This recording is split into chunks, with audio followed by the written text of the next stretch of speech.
All right, welcome everyone. I'm your host, and today I've dragged my good friend here to finally talk about crypto. Now, you're a bit of a skeptic, right? My goal today is to make it all finally click. You ready? I'm ready to be convinced. Look, let's just start with my biggest complaint.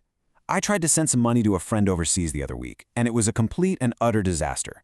The fees were just ridiculous, and they said it could take nearly a week to get there. A week?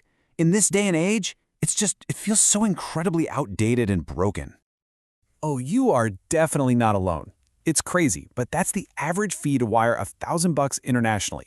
And yeah, it can take up to 5 business days. And you know why?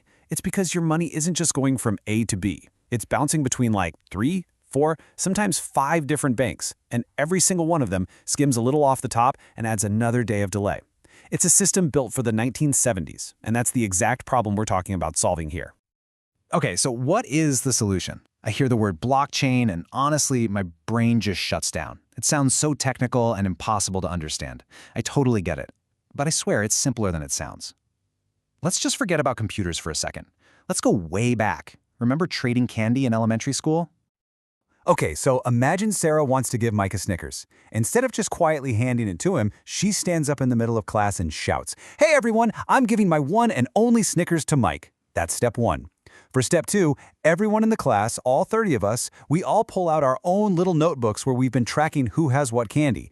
We check our lists and go, yep, our list says Sarah has a Snickers, she's good for it. That's the verification. Then, step 3, we all, at the exact same time, write in our notebooks, Sarah's Snickers now belongs to Mike. Every single list is updated, and that's it. The trade is locked in. Sarah can't turn around and try to give that same Snickers to somebody else because 30 other notebooks would prove she's lying. The group's shared record is the truth. Whoa, wait, hang on. So, that shared notebook, the list that every single kid in the class has a copy of, that's the blockchain? That's it. You got it. It's just a digital record book, a ledger that everyone can see. And because everyone has their own identical copy, nobody can go back and secretly change it.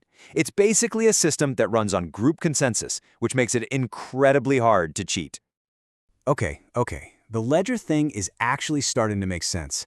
But here's the part I don't get. With the candy, it's a real Snickers bar. You can hold it, you can eat it. This crypto stuff, it's just ones and zeros on a digital list. How does that have any actual real-world value? That's the billion-dollar question for sure. And you're right, it's not candy.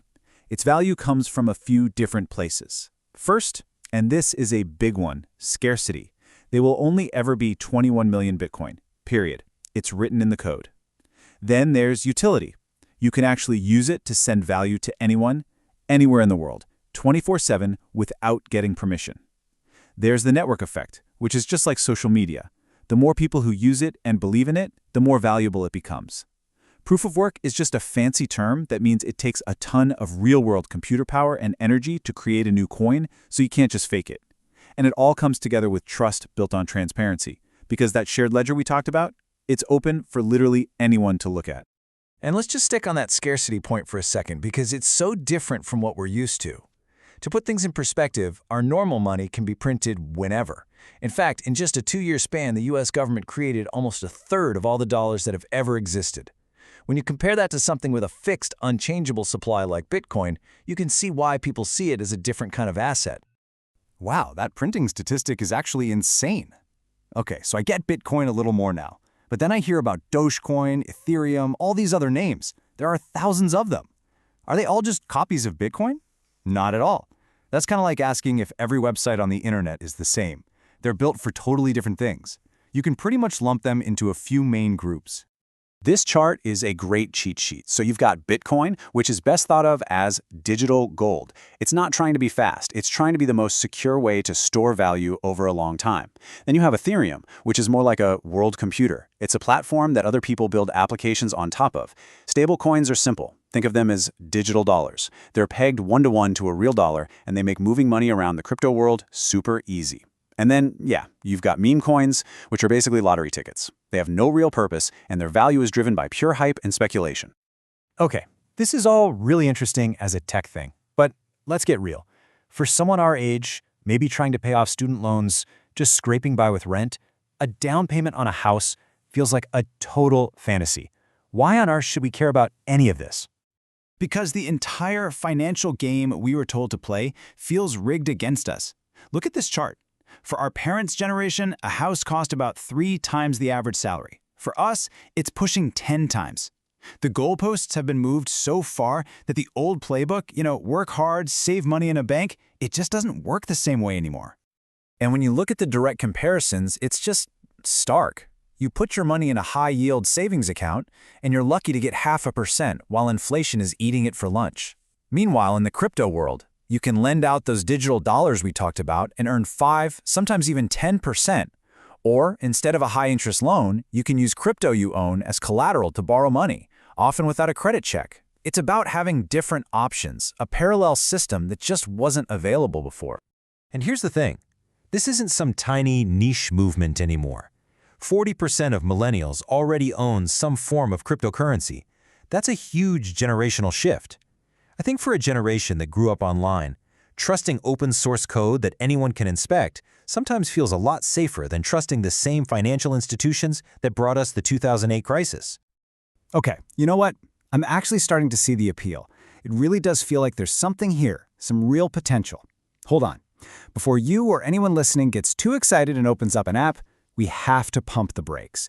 We have to talk about how risky this is. This is not a safe space. It is the Wild West. 100%. The volatility is stomach-churning. It is totally normal for things to drop 80% in value. This is not your savings account. Scammers are absolutely everywhere. And if you send your crypto to one, it's gone. There's no bank to call, no one to reverse the transaction.